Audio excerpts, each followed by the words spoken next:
জুলাই সনদ বাস্তবায়ন না হয় আমরা মনে করতেছি আমাদের এই যেই আকাঙ্ক্ষা নিয়ে আমরা এই জুলাই বিপ্লব করেছি সেই আকাঙ্ক্ষা পূরণ হবে না। আমরা তাই সরকারের কাছে জোর দাবি জানাচ্ছি যে জুলাই সনদের ভিত্তিতেই 2026 সালে নির্বাচন বাস্তবায়ন করতে হবে। আমরা আজকে 5 দফা দাবি ইতিমধ্যে জামাত ইসলামী কেন্দ্র থেকে কর্মসূচির মাধ্যমে জানিয়েছে।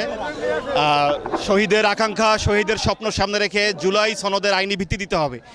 এই আইনি প্রোক্লেমেশন নিয়ে যারা সিনেমিনি খেলছেন, বিশেষ করে যারা বলছেন তারা ক্ষমতায় গিয়ে এর আইনি ভিত্তি দিবেন, তারা কিভাবে নিশ্চিত হলেন যে তারা ক্ষমতায় যাবেন?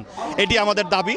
এবং এটি নিরপেক্ষ সরকারের যে ঐক্যমত কমিশন, তারা কেন দলীয় কমিশনে পরিণত হচ্ছে, এটি জনগণের দাবি। আমরা অনতিবিলম্বে লেভেল প্লেইং ফিল্ড, জুলাইয়ের শহীদদের স্বপ্নের আইনি ভিত্তি এবং পিআর পদ্ধতি সহ যে 5 দফা দাবি মেনে নিয়ে একটি নিরপেক্ষ সুষ্ঠু নির্বাচনের পরিবেশ নিশ্চিত করার জন্য দাবি জানাচ্ছি।